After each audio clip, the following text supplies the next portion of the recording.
Mateus e também nos evangelhos de Marcos e Lucas. Esses três evangelhos, Mateus, Marcos e Lucas, eles são sinóticos ou sinóticos. O que é isso? Eles têm os mesmos pontos de vista ou pontos de vista em comum sobre a vida de Jesus, seus ensinamentos e seus significados. Mas o Evangelho de Mateus, ele é considerado o mais completo, o mais didático e o mais judaico dos evangelhos. E ele inicia o seu evangelho traçando para nós a genealogia de Jesus, ou seja, a origem de Jesus.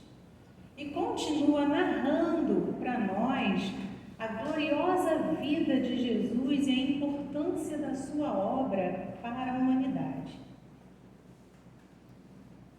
Eu adoro essa imagem, gente. Linda, né? Jesus, ele conviveu com os pequeninos às margens do lago. Jesus, ele andava a pé pelas estradas. Jesus, ele ensinava nas ruas, nas vilas, nas praças, no mar, no lago. Cada lugar era uma sala de aula para Jesus. Jesus muda completamente a nossa vida, a vida de nós, mulheres, pela forma como nos tratava, valorizando não só os nossos hábitos, como as nossas características diante de um mundo patriarcal. Jesus, ele conversava com os pescadores, conversava com os doutos, conversava com os menos favorecidos, usando adequadamente uma linguagem para que ele pudesse ser compreendido.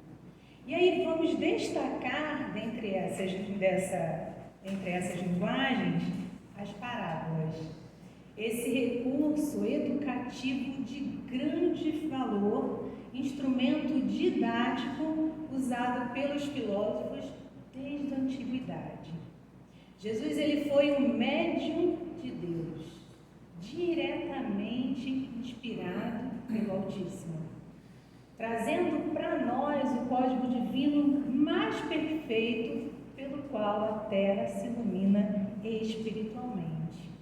E nesta parábola, como na parábola do joio e do trigo, Jesus, ele não narra apenas, mas ele nos ajuda a compreender essa parábola.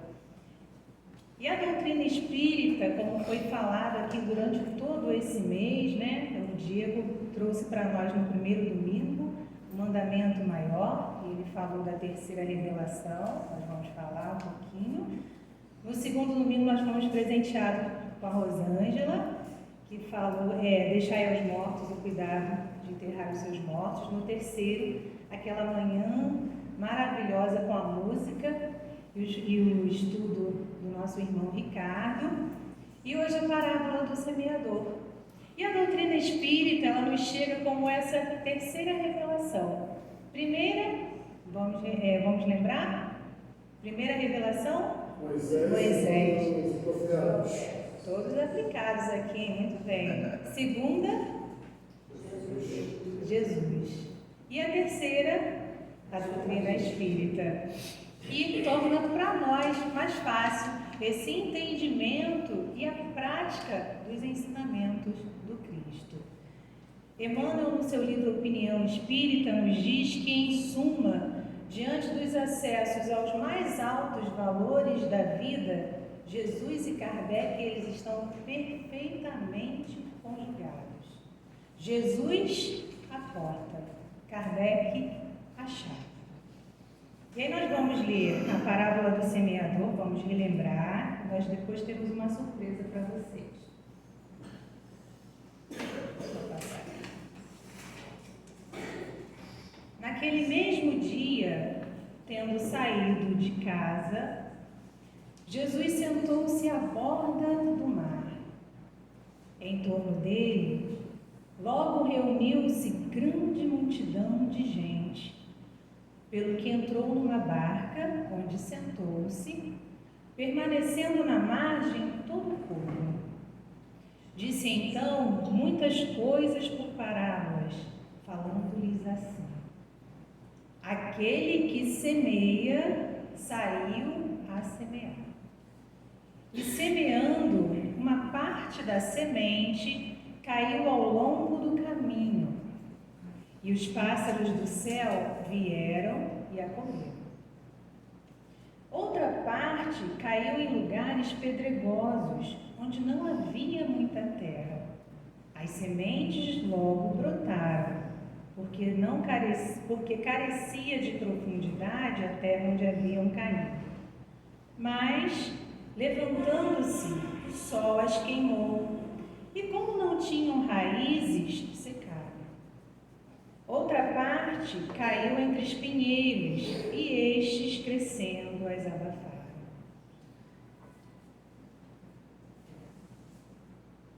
Desculpa, gente. Outra, finalmente, caiu em terra boa, e produziu frutos, dando algumas sementes, 100 por 1, outras 60 e outras 30. Ouça quem tem ouvidos de ouvir. Está em Mateus, no capítulo 13, nos versículos de 1 a 9. Nós vamos só ver agora um vídeo que vai reforçar todo esse ensinamento da parábola. Só um minutinho.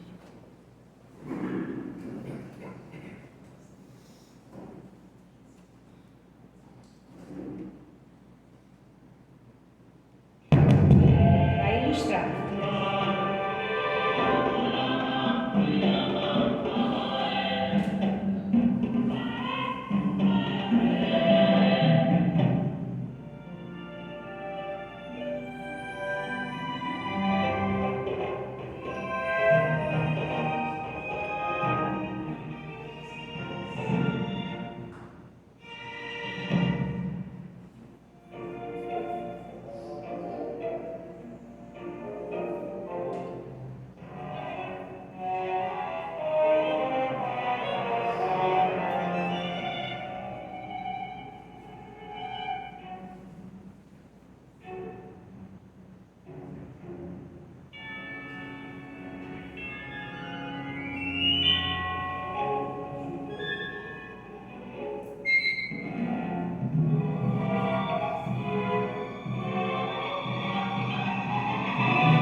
Esse solo somos nós, terra fértil.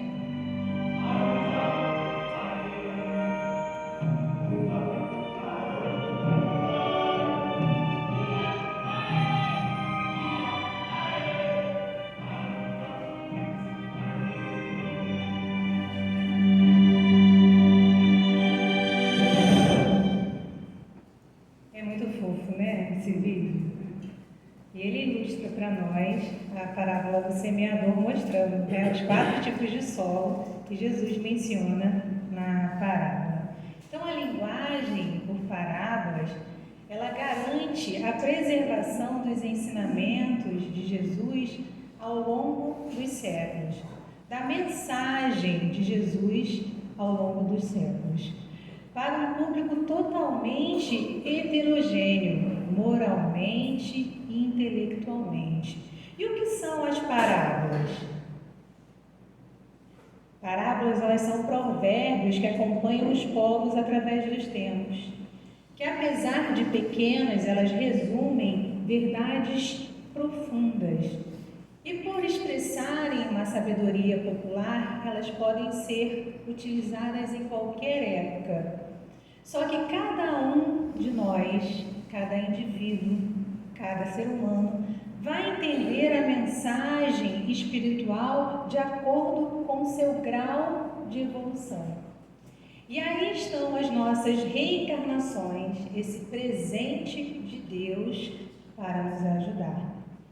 Para que possamos aperfeiçoar, melhorar o nosso sentimento, nos desligar um pouco dessa vida material e adquirir esses olhos de ver e os ouvidos de ouvir. Porque precisamos melhorar para entender a mensagem espiritual. Então, nesta primeira parábola, na parábola do semeador, que é considerada por muitos estudiosos como a parábola das parábolas, Jesus ele não narra apenas, mas ele mostra, ele nos faz compreender cada um que se achegaria ao Evangelho. E aí nós vamos novamente recorrer a Emmanuel, no Evangelho por Emmanuel, onde ele nos diz que todo ensinamento do Divino Mestre, ele é profundo e sublime na menor expressão. Quando se dispõe a contar a parábola do semeador, começa com um ensinamento de inestimável importância que vale relembrar. Ele não nos diz, ele não nos fala, nos diz Emmanuel, que o semeador ele deva agir através do contrato com terceiras pessoas, ou seja, não existe uma troca, não existe um acordo, e sim que ele mesmo saiu a semear. Sair, o que é a palavra sair? O que ela significa? Vamos relembrar da classe gramatical da palavra sair. Ela é um verbo. E o verbo significa exatamente ação. Ou seja, o esforço ele é nosso.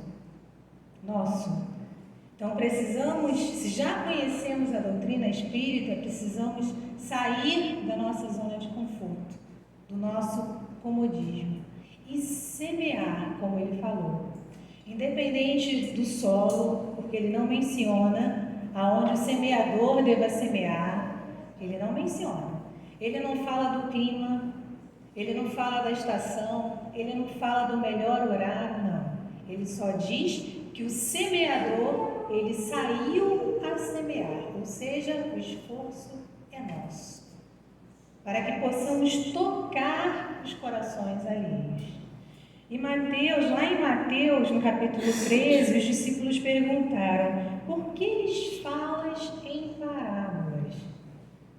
Já sabemos que as parábolas, elas são elas acompanham os povos através dos tempos, que apesar de pequenas, elas resumem verdades profundas. Mas por que Jesus falava muitas vezes por parábolas, se utilizava das parábolas? Primeiro porque os apóstolos e muitos discípulos, eles foram preparados antes de reencarnarem para atuarem como auxiliares do Cristo. Eles já detinham algum conhecimento espiritual. E segundo, porque o cidadão comum daquela época, ele se mostrava indiferente à mensagem espiritual, possivelmente pelos rituais e pelos simbolismos contidos na religião. E falando em simbolismo, a parábola do semeador, assim como outras parábolas, ela nos traz símbolos.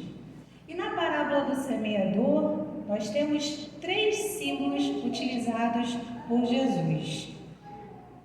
Vamos arriscar quais são eles? São 3 símbolos utilizados por Jesus. Semente, ó, a Rosângela falou muito bem. Semente, faltam mais 2. Solo, muito bem, irmão. Solo. Semeador, exatamente. Então, nós temos 3 símbolos nessa parábola, que é a parábola do semeador. Semeador, semente e solo. Exatamente. E o que são os símbolos? São códigos retirados dos elementos da natureza. E Jesus fazia isso perfeitamente. Eu falei para o Walter que ele vai ter que dividir o coração dele com mais 2 pessoas assim que... Nossa, o primeiro é o Cristo, que é fantástico, né? E segundo é Emmanuel, que consegue de uma frase escrever 3 folhas, 3 páginas ou muito mais. Eu estou apaixonada por Emmanuel e Jesus já é a nossa paixão mesmo, né? Aquele amor que a gente tem e carrega com a gente. Então, quem é? Essa pergunta é muito fácil. Quem é o semeador? Jesus, exatamente. Jesus, ele é o grande semeador previsto pelos profetas do Antigo Testamento. O nosso guia e modelo. E aí nós vamos fazer um quiz espírita agora, mas essa é fácil e a resposta já vai estar ali também.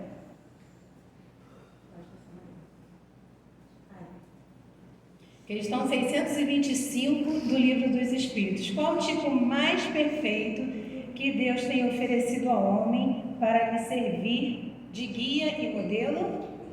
Jesus. Mas está tão fraquinho. Jesus. Muito bem, Jesus, exatamente. Só que numa escala muito menor, nós, os aprendizes do Evangelho, também podemos ser semeadores da lavoura divina. Nós. Já que vimos que Jesus é o semeador, e que a Rosângela falou muito bem ali na semente, o que simboliza a semente na parábola do semeador? A palavra do ensinamento. Também seria a palavra de Deus. A palavra de Deus seria a semente, essa lei de amor. Independente de religião, a palavra de Deus, ela é uma só.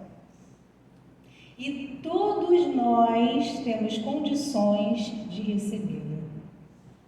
Ela foi transmitida por Jesus e, apesar das nossas imperfeições, nós podemos ser cartas vivas do Evangelho do Cristo. Não apenas através das palavras, mas principalmente do nosso exemplo. No capítulo 17 do Evangelho, Sede Perfeitos, Kardec nos traz a parábola do semeador e mostra para nós que quando o solo do nosso coração ele está fértil, essas sementes do amor, da paz, da caridade, da humildade, da mansuetude, germinadas por Jesus, vai nos tornar bons espíritas e vai nos qualificar como homens de bem. E aí nós escolhemos, dentre inúmeras qualidades, porque são mais de 10, não vou precisar quantas são, mas são mais de 10 qualidades desse homem de bem. Nós escolhemos algumas para falar de forma muito breve. Então Kardec nos diz assim: o verdadeiro homem de bem é o que cumpre a lei de justiça, de amor e caridade na sua maior pureza. Deposita fé em Deus, na sua bondade, na sua justiça e na sua sabedoria.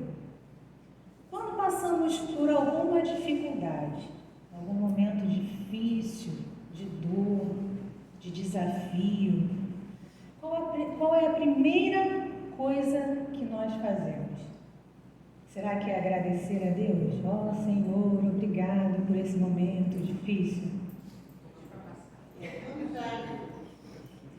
Pedir para passar, questionar a Deus. A gente sempre questiona.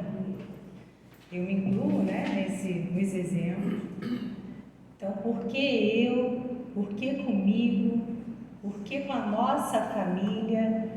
Mostrando que as sementes da fé e da confiança ainda não germinaram.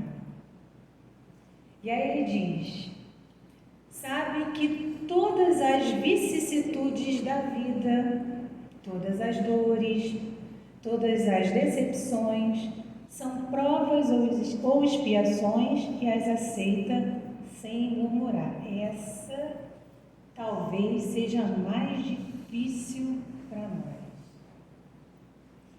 Por quê? Porque esquecemos do nosso passado, graças a Deus que esquecemos. E aí temos aquele carnê parcelado em 24, se a gente pudesse, a gente parcelava mais um pouquinho, né? 36, Casas Bahia, né? Aquele carnê, a gente pudesse parcelar em 48 e aumenta o parcelamento. E aí esquecemos, não lembramos do nosso passado e nos sentimos injustiçados, mostrando que a semente da resignação, ela ainda não germinou nos nossos corações. E aí ele diz: faz o bem pelo bem, sem esperar paga alguma. E aí o Divaldo nos diz que quando as nossas gavetas elas estão abarrotadas, quando a porta do nosso armário ele não fecha, está na hora da gente rever e doar. Porque guardamos, né, aquela roupa, já estamos vestindo o manequim 44. Mas eu vou começar a dieta na segunda, que é amanhã, não começo a dieta, querendo chegar no meu antigo manequim que era 38, aí eu guardo a roupa lá, eu guardo. E quando eu emagrecer, eu vou usar. Não vai.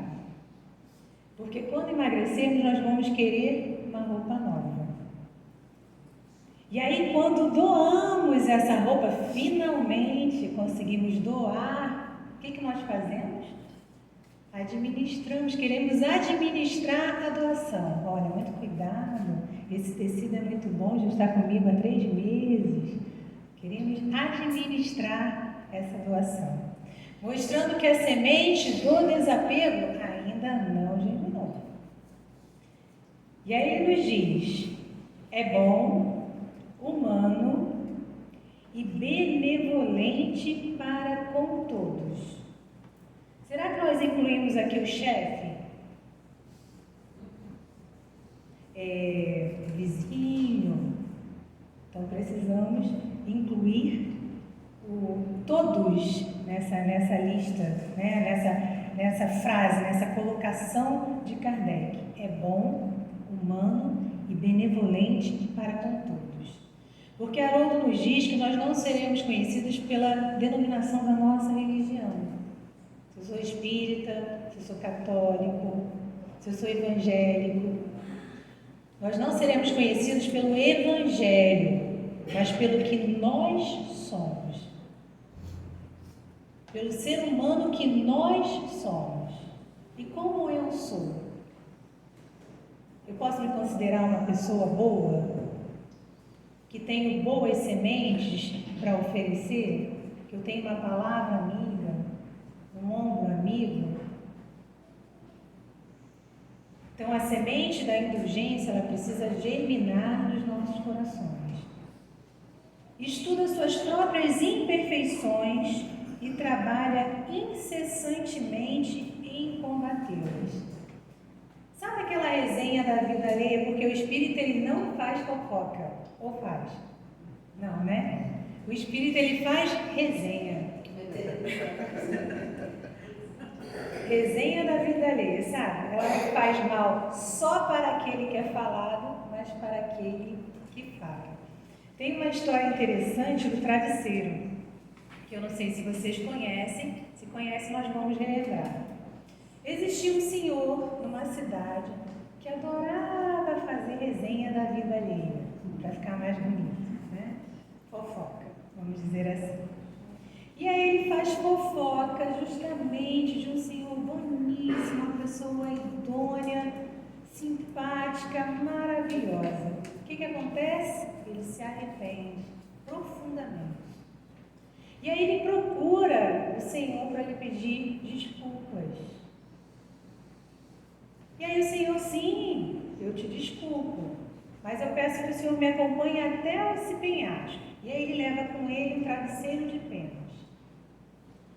E aí chegando no alto do penhasco, ele pede que ele balance o travesseiro de forma que as penas se espalhem. E isso realmente acontece.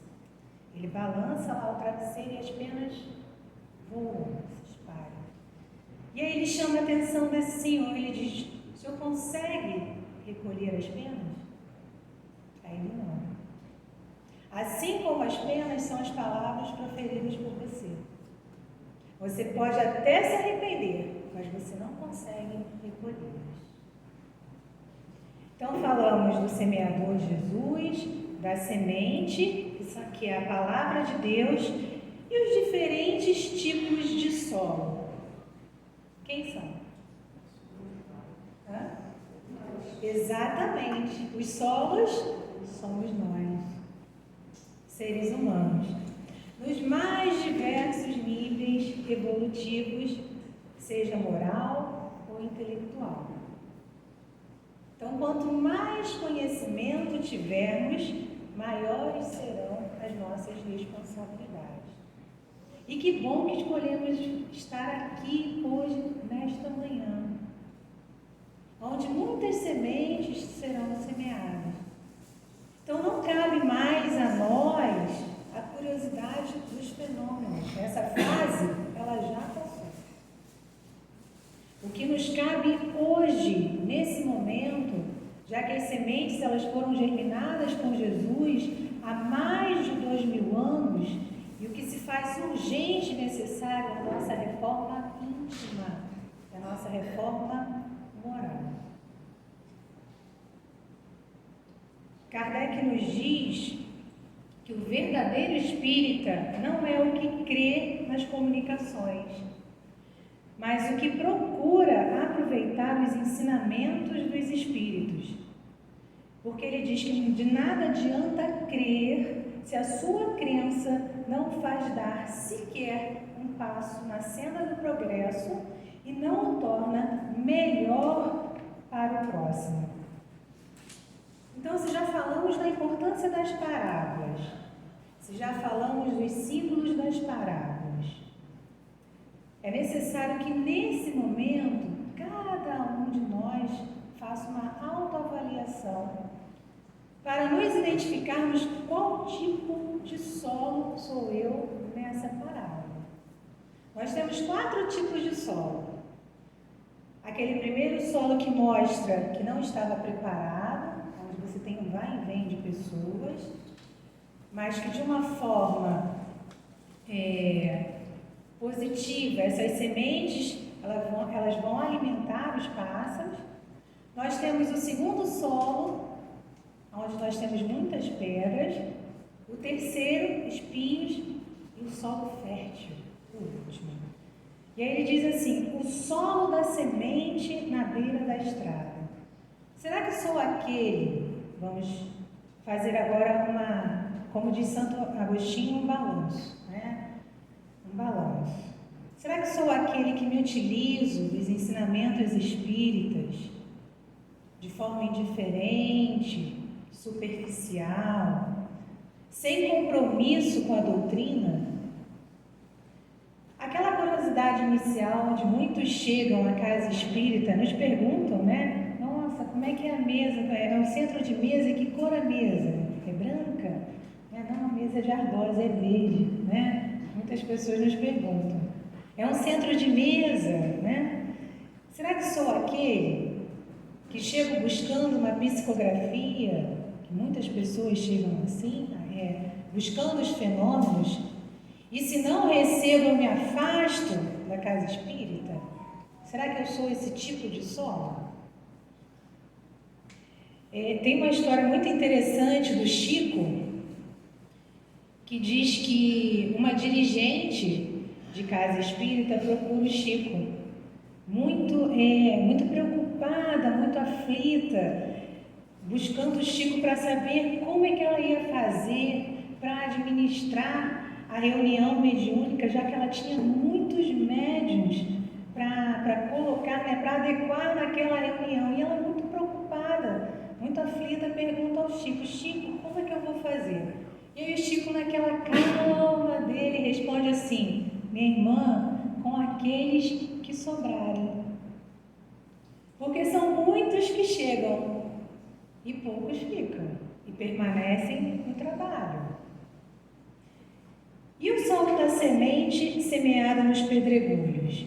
Será que eu sou aquele que chego à casa espírita super entusiasmado, quero participar das reuniões, quero participar de todas as atividades, da obra do berço com a Janete, na segunda-feira com as meninas, na campanha do quilo? Eu tenho um convite para fazer para vocês, né? Que eu vou puxar brasa para a minha sardinha. A campanha do quilo, quero participar, né? Na visita aos moradores em situação de rua, mas ao menor obstáculo, está chovendo, acho que eu vou ficar em casa. Ou então está frio, né? Aí eu desisto da tarefa.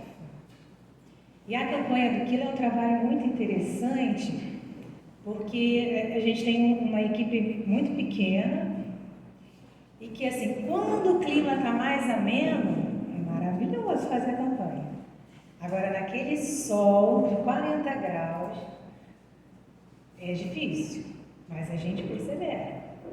E aí eu tenho uma notícia boa para dar para vocês. Se estiver chovendo, na hora da campanha, não chove. Não é? Walter está aqui para confirmar. Nós temos mais 2 pessoas participando, que é a Zana e a Sayô, né? E elas vão testemunhar isso, mas na hora da campanha pode estar caindo um pé d'água, que na hora da campanha para de chover. É impressionante. E aí fica o convite para vocês participarem das obras.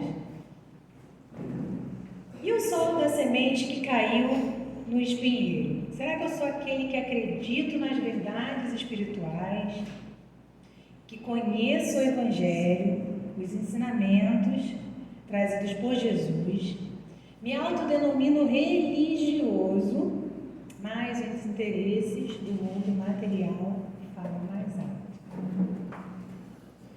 E aí eu venho à casa espírita, vou ao templo religioso, à igreja, 1 hora, uma vez na semana. E aí eu falo assim: nossa, já cumpri minha obrigação. Não. Nós precisamos doar mais tempo às vigílias. Mais tempo. Recomenda-se justamente aos médiuns, aos trabalhadores, que antes de assumirem qualquer compromisso com a doutrina, verifiquem justamente a sua disponibilidade e a sua vontade. Porque além dos dirigentes, dos coordenadores contarem com cada um de nós para a tarefa, a espiritualidade, ela também conta. Então precisamos nos atentar a isso. E lembrarmos que quanto mais nós nos dedicarmos, às coisas espirituais, Deus nos dará as facilidades materiais por acréscimo de misericórdia. O que é melhor para nós? Essa frase do Emmanuel me chamou muito a atenção. Ele nos diz que a gazela, ela desperta ao som do rouxinol. E a pedra, ela desperta a explosões de dinamite. Então, queremos ser como a gazela, que desperta de forma suave, ou como a pedra, que desperta ao som de dinamite? Vamos pensar. Mas agora vamos falar de nós, nos diferentes solos férteis. Somos nós. Sou aquele que compreendo a mensagem, que chego cedo na casa espírita, ajuda a colocar a água, os trabalhos do passe, abraço os ensinamentos divinos com perseverança para vencer todos os obstáculos, principalmente os decorrentes das nossas próprias limitações. Me esforço, para colocar em prática todos os dias, com a nossa família, no trabalho, na condução. E aí, dando algumas sementes, como ele fala, 100 por 1, outras 60 e outras 30. O que significa? Que cada um produzirá de acordo com o seu grau evolutivo, de acordo com o seu adiantamento espiritual. Mas todos nós podemos produzir, todos, sem exceção. Porque Jesus, ele não faz acepção de pessoas, de credo, de crença, de cor, de posição social. Não, ele não faz. Ele fala que cada um de nós pode produzir. Que nos bastam algumas coisas: capacidade e vontade. Boa vontade? Não, vontade de fazer, de ajudar.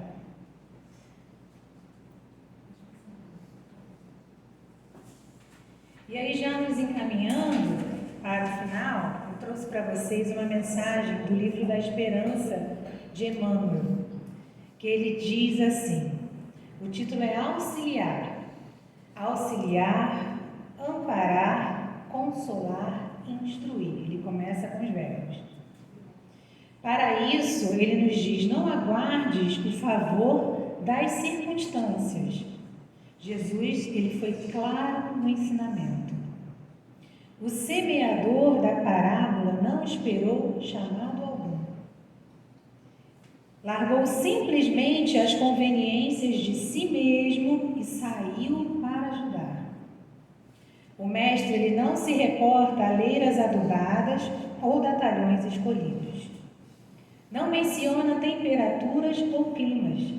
Não diz se o cultivador era proprietário ou rendeiro, se moço no impulso ou amadurecido na experiência, se detinha saúde ou se carregava o ônus da enfermidade. Destaca, deixa eu só colocar o óculos, gente.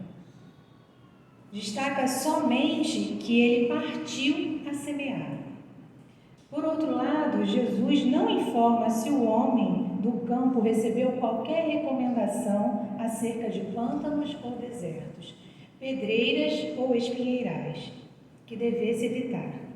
Esclarece que o tarefeiro plantou sempre e que a penúria ou insucesso do serviço foi problema do sol beneficiado e não dos braços que se propunham a enriquecê-lo. Saibamos